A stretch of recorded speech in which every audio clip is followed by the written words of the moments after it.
El problema es no saber dónde están y no saber lo que saben. Ese es el problema. O sea, o peor todavía, contratar a alguien pensando que nos va a solucionar un problema que ni siquiera sabemos por dónde cogerlo. Por eso insisto mucho que lo importante no es contratar, lo importante es saber dónde están y saber qué es lo que son capaces de hacer. Y una vez que eso esté ya, el resto es fácil. De verdad. Yo quería hacer una acotación sobre creatividad, específicamente, porque claro, me dedico muchos años a hacer exactamente ese trabajo, a identificar y tratar de retener talento, ¿no? en las agencias, en las agencias que yo tengo la responsabilidad de Eurone. Y yo tengo que decir una cosa que es un poco rigurosa, pero yo me he movido siempre por el estómago. Es decir, por alguna razón, en el talento creativo, la sensibilidad es clave. Mira, antes hay una campaña que es la que más se ha mencionado aquí, que es la de Nike, creo. Judy Jones era una jovencita redactora en la agencia de Toronto. Y un día la saqué a tomar un café a un bar abajo y le dije, mañana empiezas como directora creativa. Y se echó a llorar. Lo puedo contar porque ella lo cuenta también. Es decir, dijo, Miguel Ángel, yo no valgo para eso. Y dije, tú tienes lo más importante, que es la sensibilidad para entender el mundo. Hoy es la presidenta y ha hecho esa campaña. Que además a mí me parece revolucionaria, no porque la sensibilidad lleva a otros estadios. Es decir, no porque sea un anuncio que tenga una voz y una postura frente a la mujer, etc., sino porque es un anuncio que ha entendido desde la televisión el mundo digital. Es decir, es un anuncio que hace que se transmita a la empresa, que la empresa se impermeabilice frente a las agresiones que puedan venir por otros aspectos, porque le pillan en no sé qué o cualquier cosa, porque tiene una reputación ganada gracias a esa voz. Y eso también es digital, porque es un mercado de televisión. Sí, no, toca estos principios de la ética y la sostenibilidad de la marca, ¿no? Que yo creo que es un tema que ha salido. ¿Teníamos alguna pregunta? No sé si me dejar el micrófono. Sí, hola. Hola, sí. Bueno, enhorabuena a todos por la charla. Quería preguntaros por un tema, ya estamos hablando de posibles enemigos, que sé que es incómodo y que a veces parece que lo obviamos y que no es un potencial enemigo, que es un frenemy, que llamaba Martin Sorrell. Son los frenemies que son la short tail, que le llamo yo, y José Luis antes ha citado a uno de ellos. Son compañías que están contratando talento, que tienen ya más de la mitad sistemáticamente de la inversión publicitaria y digital, que están creciendo, que ahora mismo tienen pequeños clientes en su mayoría, pero que ya están captando grandes clientes. ¿Y qué hacemos con ellos? Quiero decir, ¿qué podemos oponer nosotros a Google, a Facebook, a Instagram? Son enemigos, pero son amigos, tenemos que proveerles de contenido, pero al mismo tiempo nos estamos haciendo un roto a nosotros mismos si se lo proveemos. ¿Cómo veis esa disyuntiva? Me gustaría empezar por el lado del anunciante, ya que si les he sacado el ejemplo. De la alianza con Google. Claro. Pues con mucho cuidado. A ver, tenemos una alianza, hablo por BVA, tenemos una alianza estratégica con Google. Eso significa, hoy hemos hablado de confianza, de partners y de partnership estratégico. Tienes que confiar en una empresa que designas y que te designa como partner estratégico global a nivel mundial.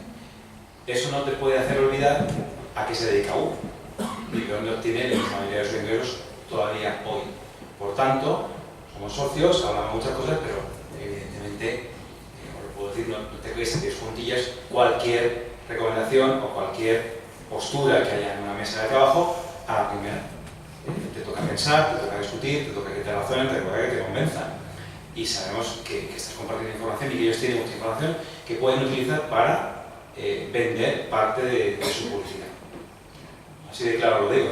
Confiamos en ellos y en proyectos concretos como el que os contaba de Valora nos han dado insights muy interesantes de qué hacer con nuestros contenidos, cómo hacerlos, dónde ponerlos y cómo medirlos. Y a la prueba me remito, está funcionando. Ahora, eso no significa que cierra ojos cualquier cosa que nos propongan, que nos recomienden o que salga en un proyecto, la vayamos a implementar. Cuidado de los datos, Sí. tantos que le tienes que creer como los que le das, ¿no? Sí, todos. Luego salen esas noticias de que que la mitad de los datos no son Yo creo verdad. que, por ejemplo, es un muy buen proveedor de YouTube, que es una marca de Google. Yo creo que sería suicida verlos como enemigos. Esta gente está dominando el mundo poco a poco, desde luego en el área digital totalmente, y lo que hay que encontrar es formas de trabajar con ellos, con las cautelas adecuadas, como dices tú, pero sería suicida decir yo les doy la espalda y voy a ir contra ellos. Y tampoco los veo como un enemigo que contrata talento de la industria. Es decir, no creo que nos estén arañando talento de una forma significante. Creo que los beneficios de trabajar con ellos son mayores que los riesgos como enemigo o como empleador. También tengo que decir, por si me acuerdo una cosa decir de las consultoras, que yo creo que es verdad que las consultoras están haciendo estos movimientos y creo que son muy adecuados, creo que tienen todo el sentido estratégico del mundo y lo están haciendo muy bien, pero también hay que hacer el seguimiento a las operaciones que se están haciendo, porque esas operaciones que tienen dos barras de encaje, una de negocio y otra cultural. Y el clash cultural que se está produciendo en algunos casos, por lo que me cuentan y por lo que estoy leyendo, es bastante importante. Y es verdad que hay un perfil de gente que le atrae trabajar en KPMG o en Accenture, pero en el mundo creativo creo que hay más perfil de gente joven que le echa para atrás eso, que tienen alergia a la jerarquía y el sistema de toma de decisiones de las grandes consultoras, que prefieren un ambiente más libre y más democrático y que no quieren trabajar en ese tipo de espacios. Y de hecho algunas de ellas, las últimas compras que están haciendo, como por ejemplo la de Fior, están protegiendo el ambiente para que sea, no integrarlo dentro de la oficina, sino mantenerlo fuera, ¿no? Creo que es importante también ver esto a largo plazo y ver a dónde llega, porque yo creo que el joven actual, el talento joven, valora menos el dinero y valora más Forma de vida, tiempo. la forma de vida, el tiempo, el sentirse parte de un proyecto, la capacidad de marcar la diferencia, la libertad de tomar decisiones. Y esto no ocurre en ese tipo de ambientes, ¿no? Y tampoco ocurre en Google, que bueno, que es muy bonito desde fuera, pero cuando hablas con gente que ha entrado, pues también dice que todos lados cocen habas y que tienen sus procedimientos y que no es fácil. Yo no sé si tenéis alguna pregunta más o bien del público. Hola. ¿Sí? Sí. Me ha extrañado, bueno, obviamente todos estamos hablando de lo mismo, de una revolución que no sabemos muy bien a dónde nos lleva en la relación entre la agencia y anunciante, pero no se ha hablado de la brecha generacional. O sea, esa revolución no es homogénea. Existen dos segmentos de consumidor muy distintos dentro de esa evolución, que José Luis lo sabrá, seguramente si sus clientes fuesen de menos de 30 no tendría sucursales físicas apenas en España. Son comportamientos de consumidor completamente distintos entre unos y otros, el túnel del consumo es completamente dispar y muchos de los errores que se están cometiendo ahora mismo en las agencias y en los propios anunciantes tienen que ver precisamente con campañas o acciones desarrolladas o pensadas por gente que no tiene esa afinidad o esa empatía con esa otra generación, ¿no? En los dos lados, yo he visto las dos partes, campañas hechas por jóvenes de agencias digitales que no tienen en cuenta a los no nativos a la hora de usar esos contenidos y al revés, ¿no? Yo creo, bueno, simplemente decir eso, no sé en qué medida, por qué no ha salido eso, si no lo consideráis, si creéis que merece la pena crear equipos también, ya no solo multidisciplinares en el trabajo, tanto en anunciante como agencia, sino también a veces ya no tanto por un tema de experiencia, sino por un tema generacional. Sí. Vamos, la brecha se arregla con el tiempo, y hay que, como el repertorio de la visión decía antiguamente, que son las bajas estables, es que pues igual, ¿no? Es decir, se arregla con el tiempo. Mientras tanto, yo creo que hay que forzar, como en el tema de género, hay que forzar un poco la realidad. Es decir, mira, hace un par de meses hubo una reunión en Nueva York del grupo nuestro, donde estaba el country chairman de cada país, uno por país, y un millennial de cada agencia. Y asistió a todas, a mí me gustó mucho porque asistió a todas las reuniones. Se hablaron de temas muy sensibles del grupo y un chaval recién entrado a la agencia, concretamente uno de las redes sociales, Pablo, estaba allí presente boquiabierto, claro. O sea, estaba diciendo, ¿qué hago? Casi asustado. Y al final ellos dieron sus conclusiones, dijeron cosas realmente, para mí, desde verdaderos disparates hasta cosas brillantes, o sea, brillantes que jamás se hubieran resuelto si no hubiera estado estas personas ahí.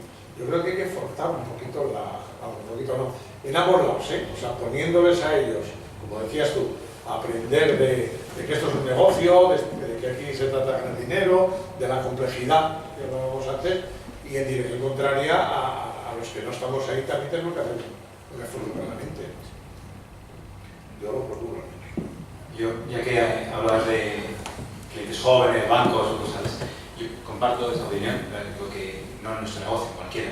Como departamento de marketing tienes que tener la sensibilidad de jugar a varias velocidades y que hay realidades distintas, pero yo no quiero separarlo demasiado, porque al final la gente evoluciona, tanto los clientes como el departamento de marketing, y que tienes que conectar en una realidad más joven, más tecnológica, más digital, con el resto de la vida. Yo decía a Colón, que lo citaba antes en la presentación, que ser nativo digital no te capacita para sacar insights desde un punto de vista emocional. Si no conectas eso, esas capacidades y esa tecnología con la vida. No creo mucho en separarlo. Dicho eso, sí que tenemos aproximaciones, muchas marcas, nosotros también, al mundo de por debajo de cierta edad. Porque consumen medios de otra manera, porque les preocupan otras cosas, porque tienen otra manera de hablar y porque tienes que acercarte de otra manera. Pero en el fondo, sin querer, bueno, que bien, estás preparando la evolución de tu oferta de valor profunda para gestionar el ciclo de vida de esa gente. De hecho, difiero en lo de las sucursales.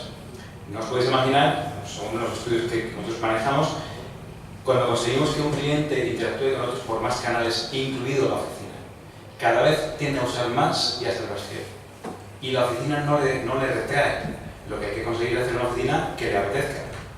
Las oficinas seguramente que tenemos hasta ahora, en esa mayoría de los negocios de banca y seguros, echan para atrás. Son muy funcionariales, son muy aburridas y realmente tienen que ser un complemento de todo ese mundo omnicanal del que todos hablamos y que nos es muy fácil hablar cuando hablamos de tablets y de smartphones y de Twitter. Metamos en el mundo de la oficina. Yo creo que hay casos en el mundo del marketing y de las marcas brillantes, pensando en Zara, por ejemplo, de cómo han realimentado el mundo retail y el mundo digital, han multiplicado, han mejorado la experiencia del cliente en este circuito omnicanal y eso no ha echado para atrás la necesidad de las tiendas. Yo creo que sí que hemos hablado de las dos, si queréis, realidades que existen en este momento. Y cuando hemos hablado de tecnología, o cuando hemos hablado de los modelos de integración, o cuando hemos hablado del eventual fin del modelo de interrupción.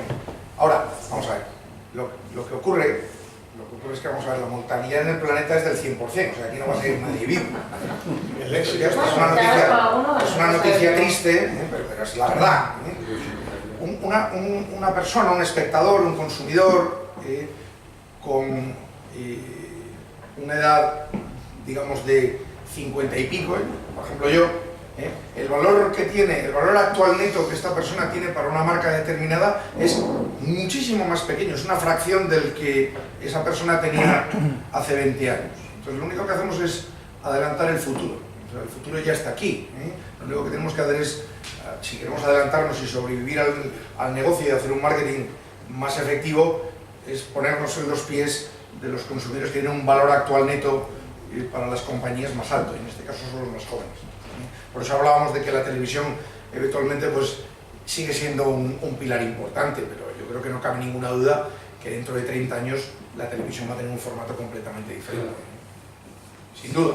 No solo me refería a los soportes, a los medios, a la forma sino también la relación con las marcas. Yo creo los estudios dicen que la relación de los jóvenes con las marcas es distinta. Es diferente, ¿verdad? Mira, una de las cosas que ha ocurrido... es que el punto que acabas de comentar es muy importante. Mira, y esto es opinión personal mía y no de ninguna manera pretendo que estéis de acuerdo con mi punto de vista. Yo creo que ha ocurrido en el periodo de cambio en el que hemos vivido, los retornos de la inversión que el marketing tenía han bajado radicalmente. O sea, hace 20 años todos sabíamos exactamente qué es lo que había que hacer para hacerle cosquillas al consumidor. Con lo cual los vínculos afectivos que el consumidor tenía con las marcas hace 20, 30 años eran infinitamente más altos de los que han ocurrido en periodos de cambio. Ojo, porque no todas las marcas han tenido este problema. Marcas que durante el periodo de cambio lo han sabido hacer muy bien. Acabamos de comentar Zara, Apple, Nike, etcétera, etcétera. Hay marcas que han sabido aprovechar el cambio para tener una... Pero en general, sí que es cierto que lo que apuntan los estudios es que hay una desvinculación. Pero la desvinculación no ocurre porque los jóvenes sean raros. Los jóvenes son exactamente iguales que veamos nosotros a su edad, quizá con alguna pequeña diferencia. Sí. Eso de que hacían botellón, hombre, a ver, nosotros lo hacíamos de otra manera. Pero, o sea, no son tan diferentes. Lo que ha ocurrido es que el entorno del marketing ha cambiado mucho, en mi opinión. Perdón, yo creo que sigue habiendo fans de las marcas y gente dispuesta a creer las marcas a cualquier edad. Seguramente lo que pasa es que no están dispuestos a cagarse el tipo de discurso que hacíamos las marcas hace 20 o 30 años y que te están esperando un discurso como el de Always o como el de Under Armour, que les habla de otra cosa, que no les habla ni de su producto, les habla del mundo, y les habla de valores, y les habla de un punto de vista, y les seduce por eso. Y luego ya viene el producto y el servicio, pero no hablábamos así, hace 15 o 20 años. Yo fíjate, algún día, veremos algunas oficinas bancarias que serán como cuando entras en una tienda de Abercrombie. Hoy parece raro. Y digo, joder, ¿cómo puede ser así? Cuando entras en una tienda de Abercrombie te encuentras a lo que te encuentras, con la música como te la encuentras, y con el panorama que te encuentras, y con la experiencia de compra que te encuentras. Pero es que va a cambiar. Si es la vida misma, perdona, pero yo hablo por viejo. El Banco de Bilbao, cuando era BB, no BBV ni BBVA, creó el primer banco para la mujer. Y era una revolución. Fue algo en aquel momento, pues exacto. ¿Por qué? Porque había una brecha, no había una brecha. Es que todavía cuando se crea, hacía falta una autorización del marido para poder abrir la cuenta. Y aún así crea eso. Que vaya por delante, pues conseguirá evidentemente volver a... Sí.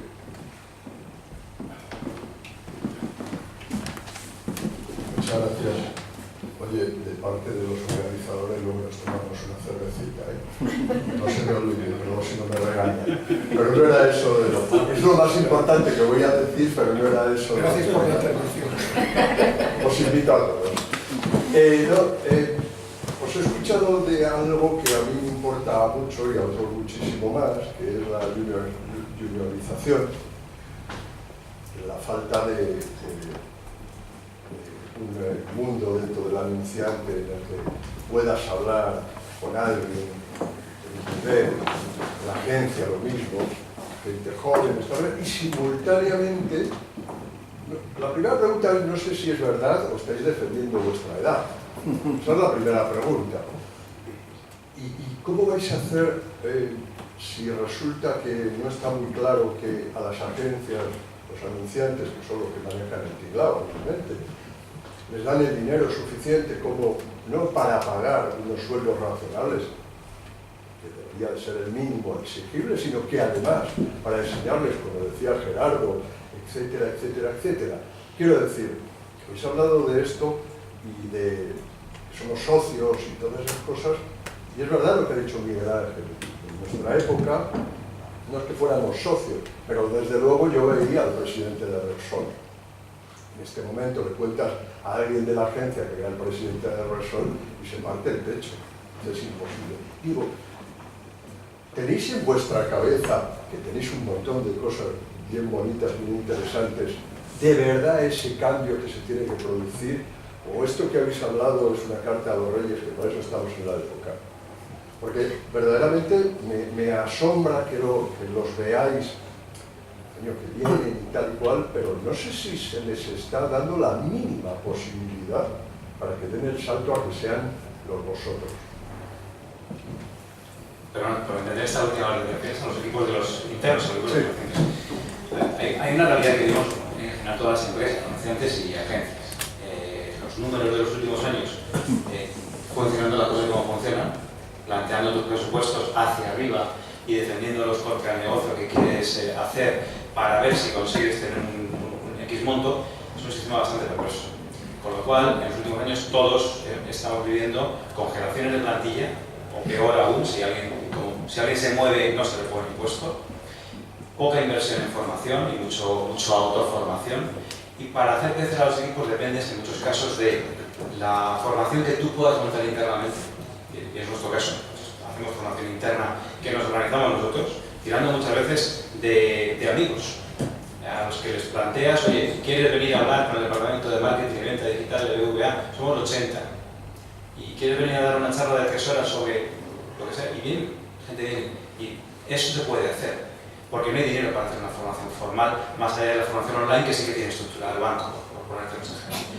El tema salarial también es complicado, como está en todas las industrias, y el tema de carrera realmente sí que es un verdadero problema. Pero también tiene que ver con el pozo cultural de todos nosotros. Estamos acostumbrados, y más aún los que venimos en los principios de compañías muy escuela, donde tu futuro estaba muy trazado.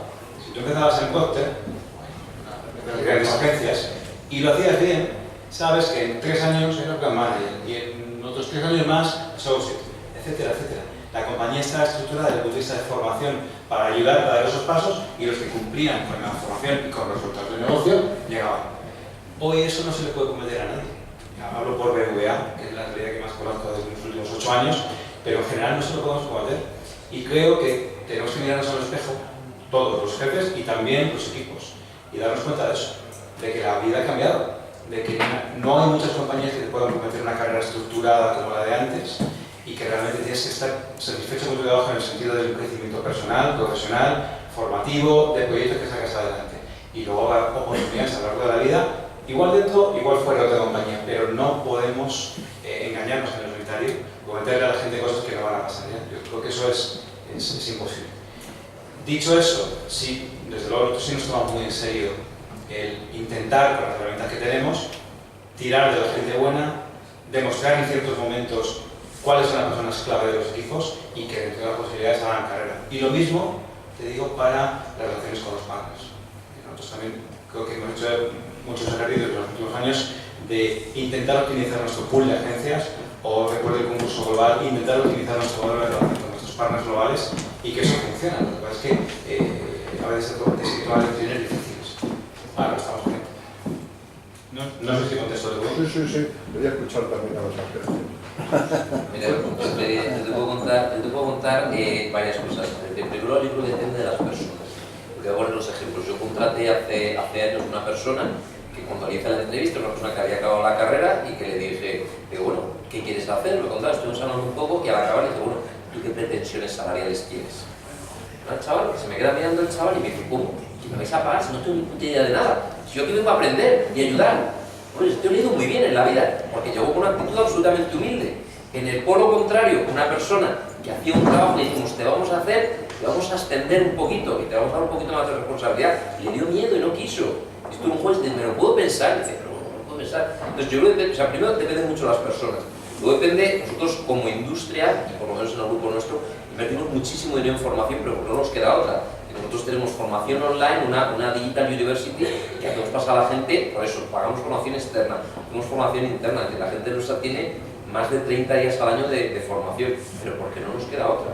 Es la única que nos queda, primero, para intentar mantenernos como pool de talento, donde tenemos que estar con las exigencias de los clientes, y luego, por otra parte, para retener a nuestra gente, oye, mira, en el peor de los casos se te va y le has formado, pues oye, mira, alegría para el mercado. O sea, la realidad es esa. Sí, luego, como decías tú, no sé si todos los jóvenes también hoy en día quieren un plan de carrera, quieren un poco de plan, ¿no? Para poderse organizar o irse a vivir independientes, pero no sé si quieren un plan de carrera o se ven entrando en una compañía y diciendo que voy a pasar el resto de mis días trabajando, ¿no? Sí, tienen libertad de poder decidir su futuro inmediato en cualquier momento y cambiar de rumbo, ¿no? No quieren compromiso, quieren libertad y valorar el ambiente de trabajo por encima de la remuneración. También creo con lo que estamos hablando desde el lado de cliente, me parece que hay un tema importantísimo, que una cosa es la gente que está delante haciendo trabajo, con quien te reúnes, pero yo creo que hay un defecto grave, no sé si es de España solo, que es la toma de decisiones. Yo lo único que pido como agencia es por lo menos hablar con quien toma la decisión. Y la persona que toma la decisión, al final, siempre parece que es, no sé si has visto la película de el jefe de todo esto, se llama, que es una persona que nunca está fuera y que es el que siempre tira todo al final, no tienes capacidad de diálogo con él. Y me parece que es una forma de tirarse un tiro en el pie a las marcas. Es decir, yo he visto campañas maravillosas dirigidas a un público joven que en última instancia las tiene un tío arriba de 60 años con el que no ha salvado la vida porque le parece que no le mola, ¿no? Entonces yo creo que las grandes empresas y las grandes marcas, más allá de que puedan pagar o no el talento, de que sean más o menos juniors, deberían cuestionarse y replantearse sus procesos de toma de decisión. Y de verdad darle el poder a alguien que sepa y que sea solo una persona o un grupo pequeño de personas. Sí, creo que es ese modelo que contabais vosotros, ¿no? No, yo digo, es más perverso todavía, Miguel, yo creo. Es decir, la cosa llega a un nivel en el que si tú vas a un concurso y sabes que quien presenta no es quien toma la decisión, no presenta la misma creatividad que presentaría si está esa persona delante. Es decir, hay ciertos riesgos que no vas a tomar porque no vas a poder explicar qué justifica esos riesgos y vas a campañas más conservadoras, a lo mejor no la adecuada, pero la que te permite ganar el concurso en esas circunstancias. Y eso es malo para todos, por eso venimos hablando de la industria. Aquí cuando nos perjudicamos todos. ¿Pero es un tema de España eso? No, no es un tema de España.